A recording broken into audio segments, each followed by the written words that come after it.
Happy New Year, guys, and welcome to the weekly movie recommendations with Sanket.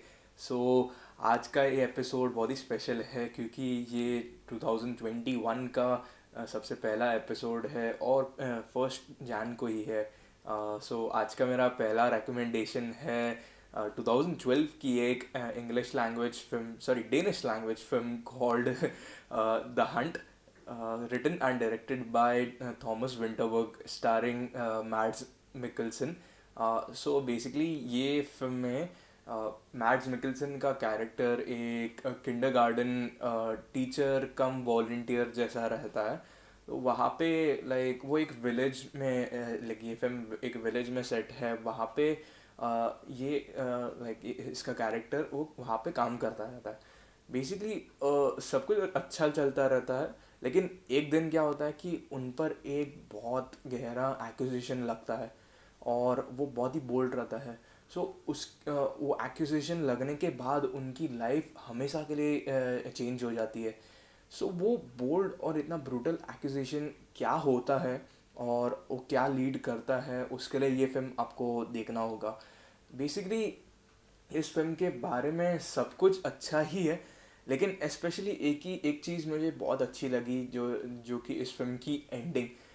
Basically ये film की ending इतनी bold थी, जो like ऐसी एंडिंग थी जो आज तक मैं खुद भूल नहीं पाया था। क्योंकि लाइक आप जब देखेंगे तभी आपको पता चलेगा, क्योंकि मैं लाइक ज़्यादा बोल के वो स्पॉइल नहीं करना चाहता। लेकिन लाइक आप जब देखेंगे तब आपको रियलाइज़ होगा, और आप जब देखेंगे तभी वो गहरी सोच में पड़ जाएगी, ऐसा फील होगा। सो बेसिकली ये फिल्म की जो डायरेक्टिंग भी एक्चुअली मुझे बहुत अच्छी लगी। बेसिकली जब ये थॉमस विंटरबर्ग जब ये फिल्म को डायरेक्ट कर रहे थे तभी उन्होंने जब ये फिल्म बनाई भी थी तभी ये फिल्म को लाइक मुझे ऐसा नहीं लगा कि मैं एक फिल्म देख रहा हूँ, लेकिन उन्होंने एक डॉक्यूमेंट्री दिखाई थी। एक ऐसी, क्योंकि लाइक ऐसी क्विक कट्स जैसे रखे थे जैसे कोई डॉक्यूमेंट्री में ही लगे हो। और इवन इस फिल्म में मैड्स मिकेल्सन है जो एज यूजुअल ऑलवेज उनकी एक्टिंग हर बार अच्छी रहती है। उनकी लाइक बोलने की ज़रूरत ही नहीं थी, और इस फिल्म में भी ऑब्वियसली अच्छी है ही। और इस फिल्म के जो डायरेक्टर है थॉमस विंटरबर्ग और मैड्स मिकेल्सन, दोनों ने कोलैबोरेट करके ही ये साल भी एक्चुअली 2020 में उनकी नई फिल्म आई है अनदर राउंड करके। वो भी काफ़ी अच्छी है, लेकिन इतनी अच्छी नहीं है जितनी दी हंट है जो अभी रेकमेंड कर रहा हूँ। सो वो भी लाइक वो भी एक अच्छी बात है जो ये दोनों एक्टर्स और डायरेक्टर्स कोलैब करते रहते हैं और बहुत अच्छी फिल्म बनाते रहते हैं।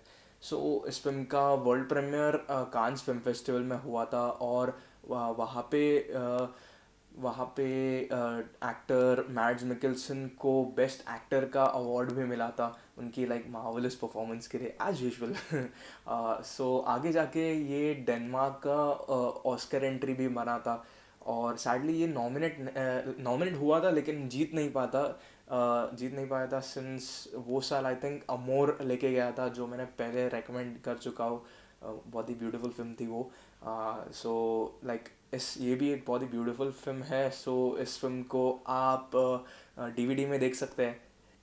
सो मेरा दूसरा रिकमेंडेशन है 2020 की एक English and Tamil language film called Funny Boy, को written and directed by Deepa Mehta. So basically ये फिल्म श्रीलंका में 1970s में सेट है।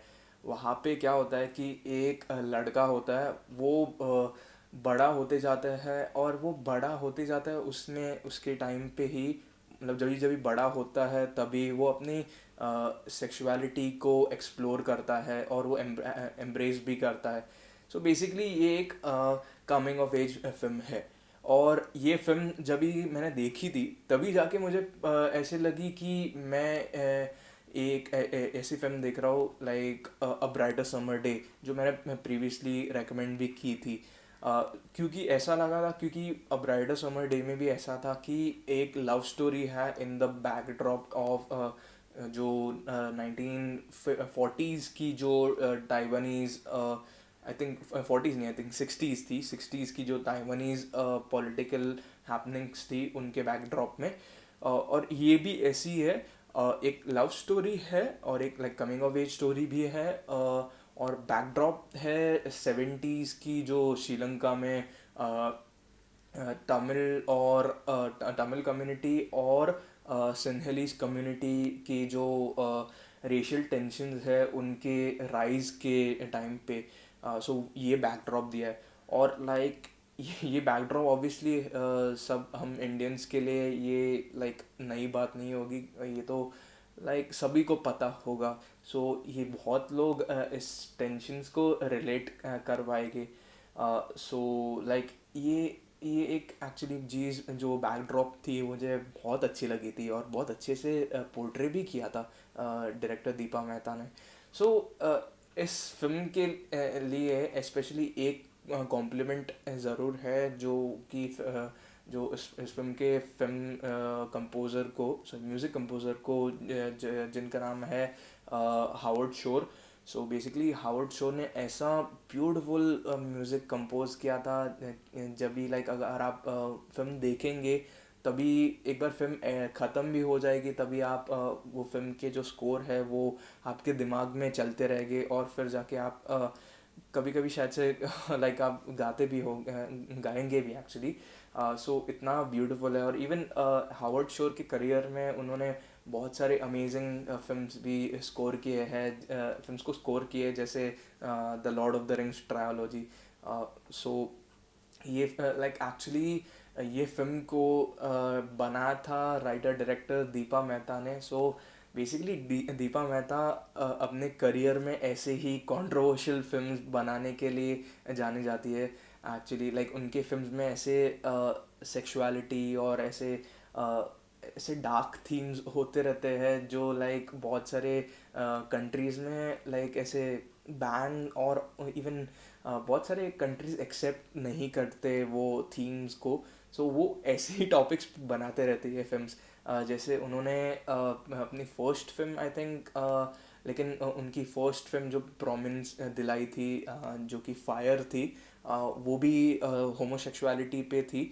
और फिर जाके वाटर भी थी, वो भी काइंड ऑफ ऐसी ही थीम्स पे थी, और वो दोनों फिल्म्स एक्चुअली बैन हो गए थे इंडिया से। सो और ये फिल्म भी ऐसी ही लग रही है मुझे भी।